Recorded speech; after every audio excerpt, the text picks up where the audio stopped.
Welcome to Latte with a Lawyer, a podcast dedicated to bringing you the stories of some of America's most successful lawyers, figuring out what makes them tick, how they creatively solve problems, and how others aspiring to be them can follow in their footsteps.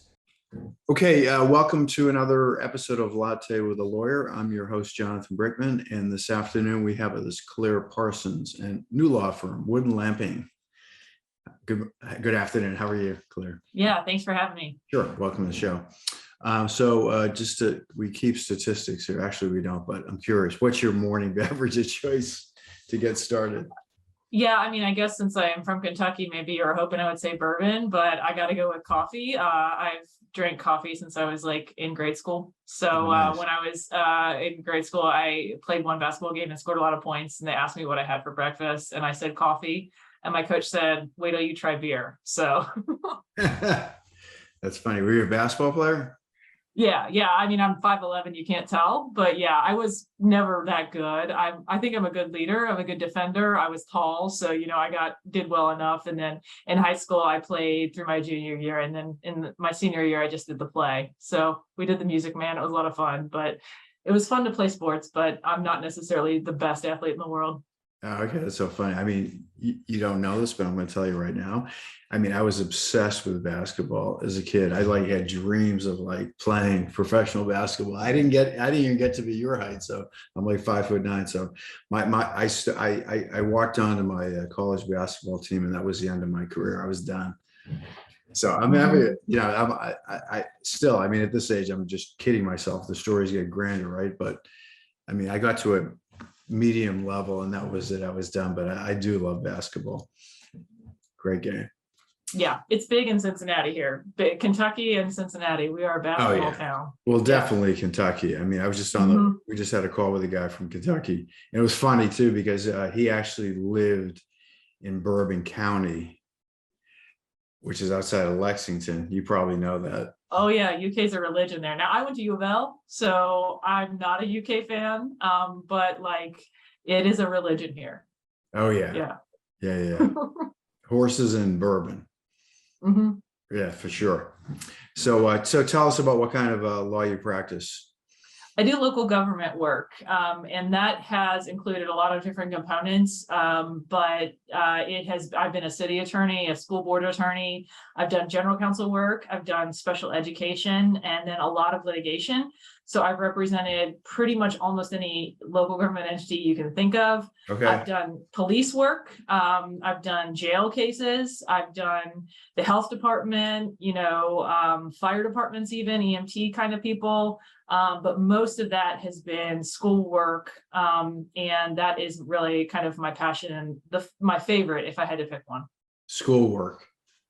Yeah. Oh, interesting.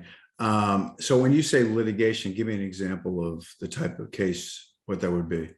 Well, and it really could depend because, I've always worked at mid-sized firms and small firms. And so with those kind of firms, one of the great things about them is there's just not as many bodies to get in the way. And so if something comes up, if you're flexible and you can learn on the fly, you can do a lot of different things. So I started out doing litigation with jails and cops. I was doing straight up Section 1983 kind of stuff. And I graduated in 2008. And so because of what was going on in prisons with some of unfortunately, the opioid kind of things going on in our country, there was a lot of jail overcrowding, and then a lot of people coming into jails in difficult situations. And so there was a lot of litigation relating to that. Now, the standard for those kind of cases is pretty high, but they're intense cases because I just have never seen a litigation file where everything is perfect. And in the jail setting, there's actually not as much training as probably, honestly, there should be. And so things do go wrong, and they're stressful situations. And so there was just a lot of that work at first. So police officer work, jail work. And then my second year of practice, I got pulled in to help out in school law because we were doing a lot of special education cases, and they were coming up, which was kind of new in Kentucky. In jurisdictions like New Jersey, California, Hawaii, some other places, they've been doing special ed litigation for years, but it really wasn't that big in Kentucky. And so I kind of had to learn that on the fly. But I really liked it. I was good at building relationships with the educators. I sort of made myself an expert about it, started speaking and writing. And, now I am someone that gets asked to go speak at conferences and stuff about it because I'm known for it. So I've done a lot of that litigation, but I've also done advising along the lines at the same time. And I really like that mix because I do like to fight, but I also like, as a litigator, you see problems come up a lot. And Yeah. it's not always your role to fix it. So when you can also do general counsel and sort of stop the crisis before it happens, that's pretty awesome. Cool. So let's drill down a little bit on the litigation. Like, give me an example, like, of what you're litigating or how that actually works. Yeah, so like some You're of on it the would defense, and you're on the defense. Yeah, that's what I've generally done. I've Okay. done a little bit on the other side, but very little. Okay.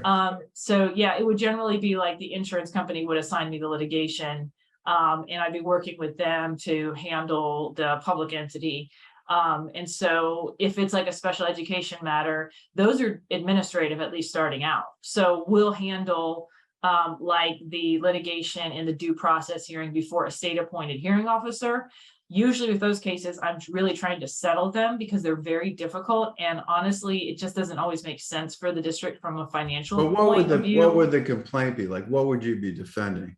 Yeah, so Maybe- it's like for a due process case, you'd be defending, it would be a dispute about the services for a students with special education, with special needs. Okay. So sometimes that dispute is the student says that they are eligible under the IDEA and the district says they're not.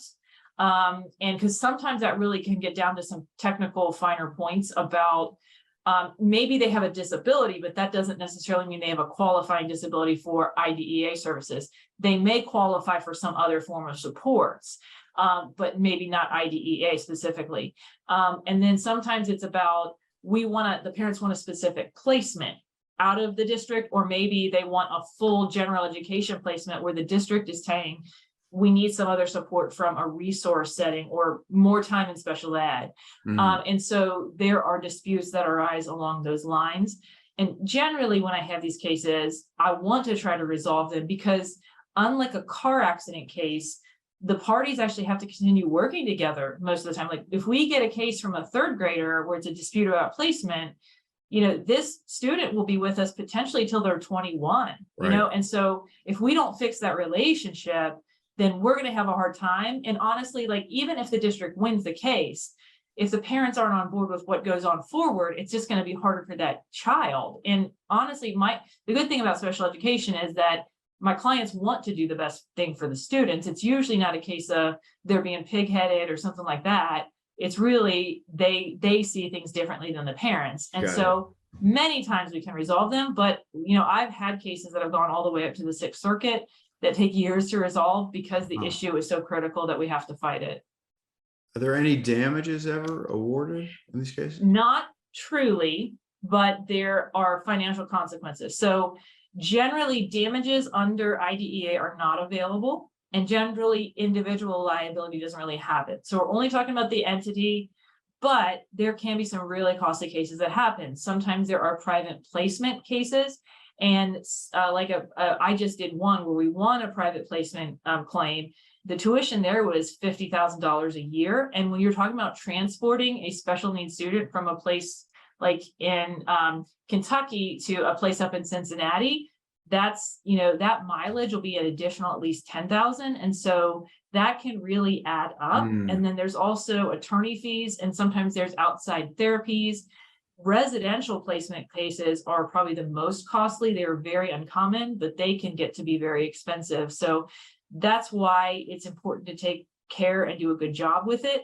But also just over time, repairing that relationship and fixing conflicts and not having that's just gonna, help the school districts, run their business better. Got it. But so it's a little bit different than typical insurance defense where there's big money at stake that you're protecting.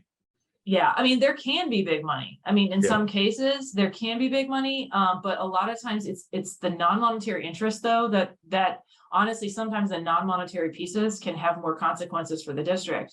Because if it's a specific service that the parents want, I mean, that can have big consequences in terms, I mean, the number one expense for most entities is of course going to be payroll, Yeah. and finding staff right now is really hard. So sometimes there's a you don't pay money out, but what does this do to your budget? And what does this do to your overall ability to serve students in the district? And that's really important. And there's also attorney fees. So there's a Section 1988 fee shifting that happens like with any civil rights case. That can get pretty costly if you have a fairly extensive case. And so there are costs there. It's just the money isn't necessarily always the biggest issue, but it is there. Got it. I understand. Good. That's helpful. Do any of these things go to like jury trial? Not that. So the special ed won't, because that's not necessarily something that's administrative. And then after the administrative hearing, so we do hearings, and I'll say that a lot of it's close to trial kind of work. Yeah. But it's a little more on the fly because you usually don't get to do discovery. So it's really more like taking a deposition and then doing your closing argument right after it and your appeal, because you really do a post-hearing brief. But yeah, I've done jury trial. So with my other kind of work where I am representing like officers, or I'm representing, doing an employment case, those go to jury trial. Now, most of the times I've settled them, but I've probably tried, I mean, at least 6 or 7, a few in state court, several in federal court. So yeah, I mean, that happens too. Okay. Seems like you would like to be in the courtroom. I like it. I mean, I don't want it to be all the time, but I Right. do like it. And as much as I'm kind of a real thoughtful person, and I think probably my best strength as a lawyer is my writing, I love trial because, I'm an overthinker. And so when you go to trial, it's sort of like when I played basketball as a kid and I couldn't think about anything else and I just had to react. And Right. so trial is kind of one of the few times, I think, maybe oral argument too, where as a lawyer you get to do that. So it's nerve-wracking, it's exhausting. The prep is generally boring, but the trial experience, I mean, if you're not having fun with the trial, I mean, I think you got to switch up what you're doing, because they are fun. I would think so. Yeah, no, I mean, I've talked to so many different lawyers through this, and it's interesting to see the different types of people. Some are very technical. They have zero interest in getting in front of a jury doing a trial. Others love it. And then there's everybody in between. So it's interesting depending on the practice. So yeah, I mean, I'm just making a guess just based on the conversation that you might be good at that. So how'd you become a lawyer? Why'd you make that decision to become a lawyer? It's in my family. I mean, that's the honest answer. Now, I was never pressured to be a lawyer. My dad, I used to do origami as a kid, and my dad thought I was going to be an engineer. So my parents forced me to go to engineering camp at one of the universities here in town, and I made a bridge. And so they were supposed to make a bridge with like an erector set or Legos or whatever. And then you put it across 2 tables and they put weight on it and to see whose bridge held the most. Now my bridge started falling apart before they even put any weight on it. So I joke that I saved thousands of lives by becoming a lawyer. But it was kind of like at engineering camp too. Everyone was like, yeah, I wish I could bring my English score up on the ACT and the SAT. Like my math score is so high. And I was kind of the opposite. And so I was like, yeah, I'm not an engineer. But it's honestly like, I think it's honestly more my DNA than really encouragement. So my grandpa's a lawyer, my father and mother are, my dad did local government kind of stuff. And then, now he does development kind of work. My mom did family law. My grandpa just, did anything, wrote a letter for somebody for $150 if they, needed to fight with their, auto mechanic or something. So my aunt is a lawyer too. So it's in my family. It's in the blood. But like, I think like, honestly, I did philosophy in college and it's just, my mind thinks logically, it thinks in an outline form. I love argument. I love thinking through and fighting through things. I take a lot of pride in being able to stand up for someone who is getting picked on.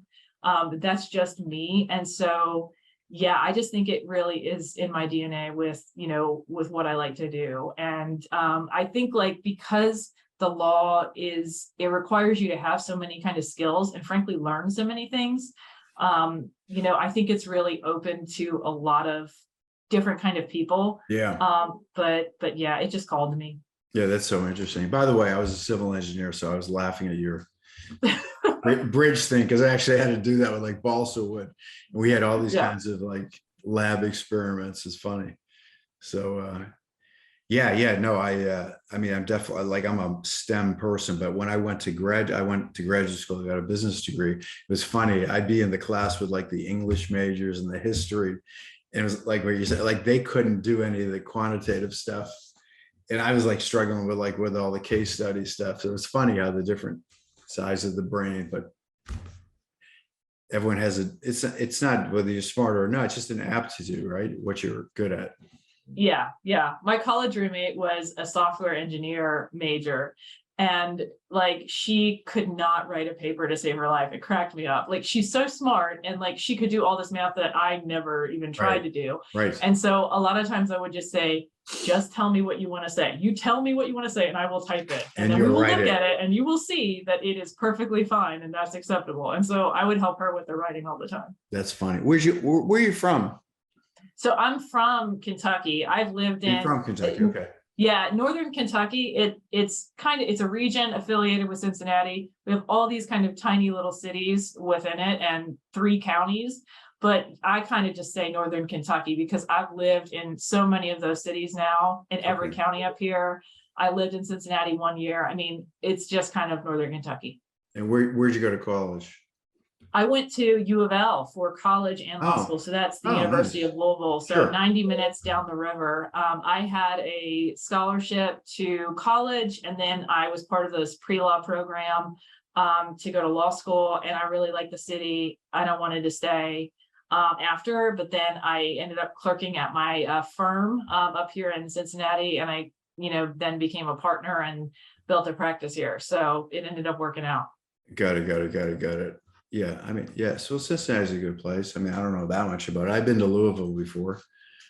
In fact, I remember I worked in this real estate business. We actually managed. There's a huge warehouse. It probably doesn't even exist anymore. It was right at the airport in Louisville. Big open warehouse facility. We used to fly out there to that. That's an interesting city. Yeah, I love Louisville. It's a great city. I go there all the time to speak or for conferences and things, and it's always kind of a little like going home because I lived there for 7 years. Oh, okay. Is that kind of the hub around there, like in terms of like big city, like where people? So yeah, the 3 big cities in Kentucky, it's like really kind of Louisville and Lexington and then Northern Kentucky, but we don't really have just one city up here. Yeah. So that's kind of the triangle where most of the population and commerce is. Yeah. But like the rest of the state, there's a lot of gorgeous, wonderful stuff too, and all those bourbon distilleries and everything. And but yeah, so Louisville is where a lot of like conferences and seminars and things happen. And increasingly, I think because of bourbon, I'm seeing like a lot of national conferences. I just spoke at a national conference on special ed in Louisville in April. And it's just being seen more as a tourist destination, probably because of bourbon and some of that stuff. So it's really good for the state. Interesting. Yeah, there's a university in Northern Kentucky too, right? Yes, NKU, that's where my parents went. And it has come such a long way in the last few decades. It's doing really well. And they do have a law school there. They also have They do have a law school there too. Okay. Yeah, it was like trailers on a hill when my parents went in the 80s. But now it's like a full university and they have so many schools. And one of the things that's really cool is they're just adding programs all the time. And they have a neat college of informatics for the tech kids. So that's really doing great things for the region. Well, I got a few years on here. So my son is about to start college next in the fall at Drexel University in Philadelphia in the School of Computer Science and Informatics. Awesome. So there you go. I didn't even know what that was until recently. Informatics. That's a new, I think, program. Mm-hmm. Yeah, I know I saw it. My husband got a CPA, so we graduated together in law school, and he couldn't find a job because it was 2008. So he went back and got a CPA, and so I guess it was like 2010 or 11 when he got that, and that was the first time I remember seeing. I was like, "What is informatics?" And so but it's a big deal now. Yeah. Anything with computer science, data science, the whole spectrum. I mean. Yeah, it's IT sits in any business, right? Just like a lawyer could too. You're always going to be, you can fall into any industry with that. So interesting. Okay, good stuff. What was I going to ask you? Well, how big is your law firm, by the way? I was curious. How?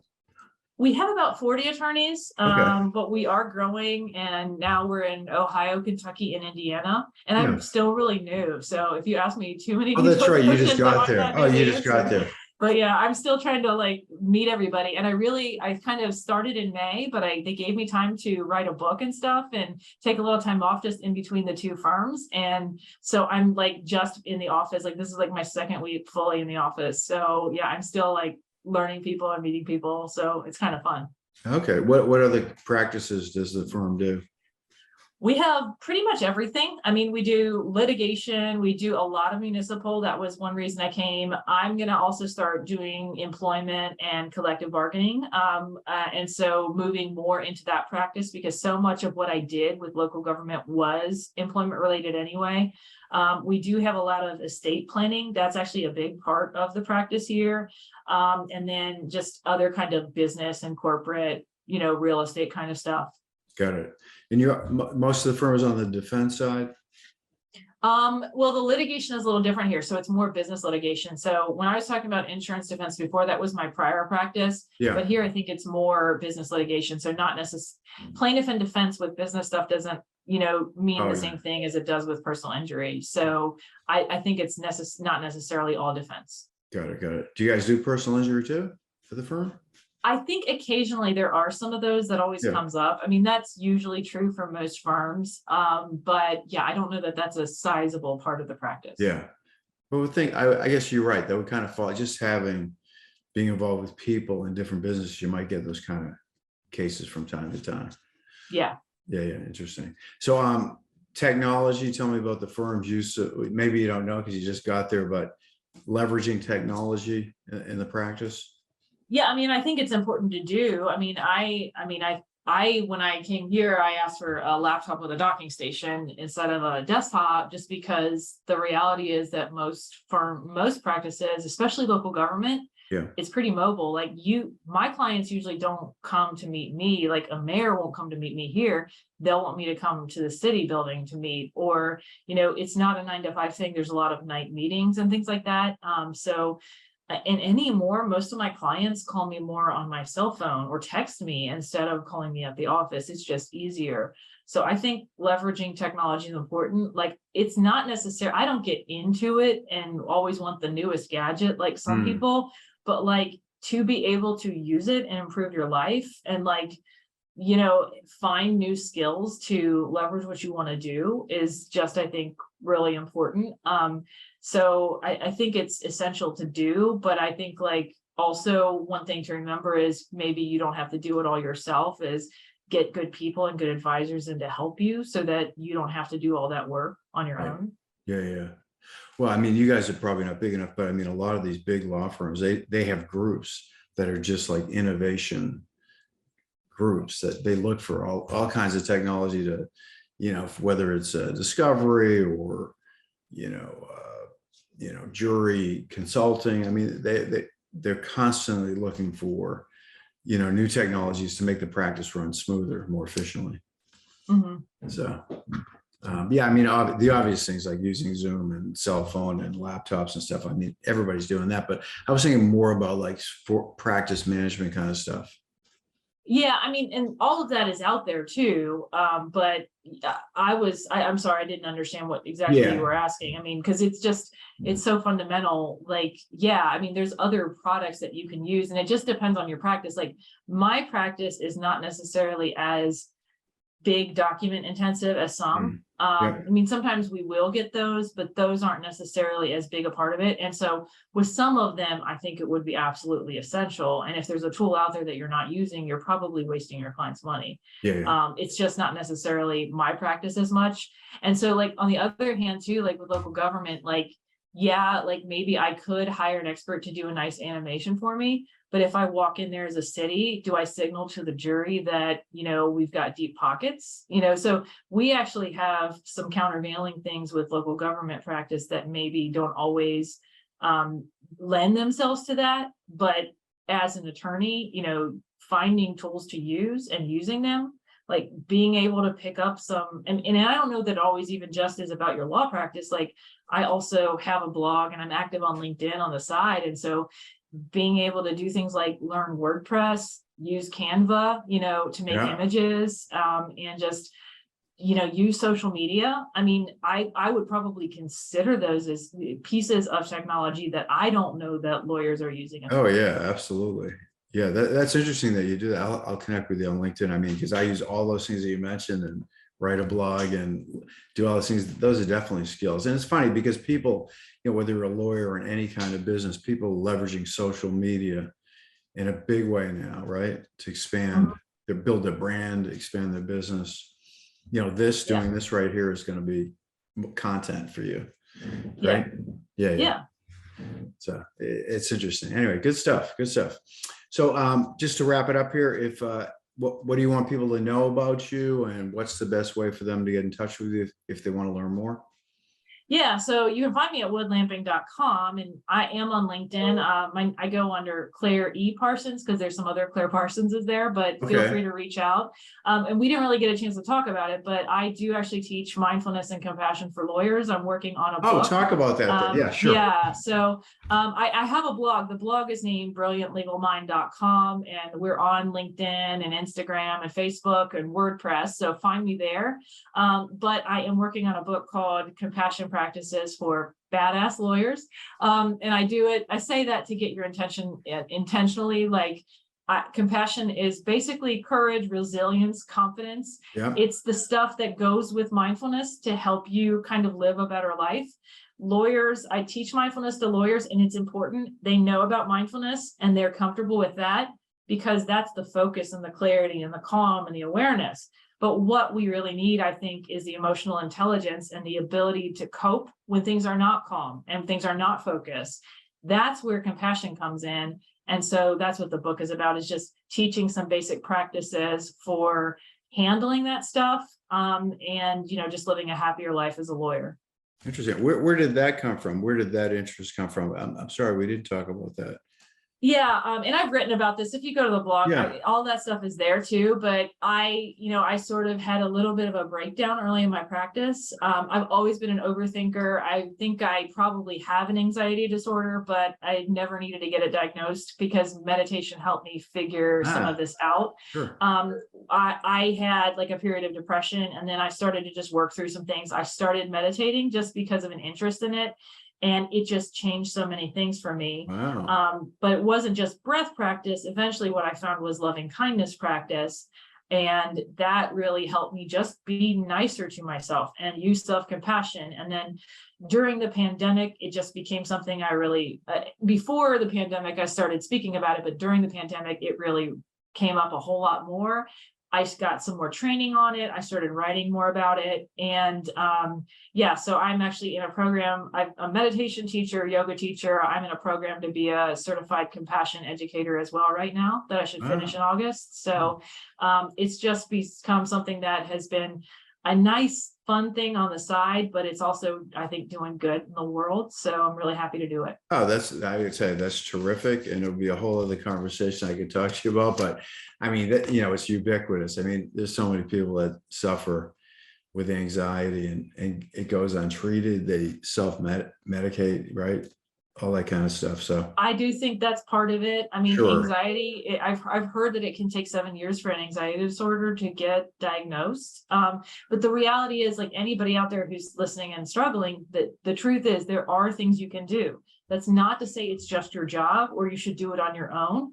I think like if you need medication or you want to benefit from therapy or a coach or anything, that's fine, do that, because those are all things that I did. Yep. But there are things you can do. Oh, absolutely. Yeah. Meditation is a great thing. Not easy. I'm kind of like you with what my brain works. It's hard to meditate. It's not easy. It takes a lot of practice. Right. Yeah. But you don't have to be good at it to benefit from it. That's the thing. Yeah. You can be bad at it. I mean, I'm still bad at it, but it's good for me. And so honestly, letting go of this idea that you have to be good at everything is probably one of the best things I got from my practice at all. Excellent. Good stuff. I'm going to take a look at your blog. Well, listen, this has been fantastic. I really enjoyed it. And they can find you on your website, of course. But so this is Claire Parsons, Claire E. Parsons from Wood Lamping. And thank you for being a guest on our show.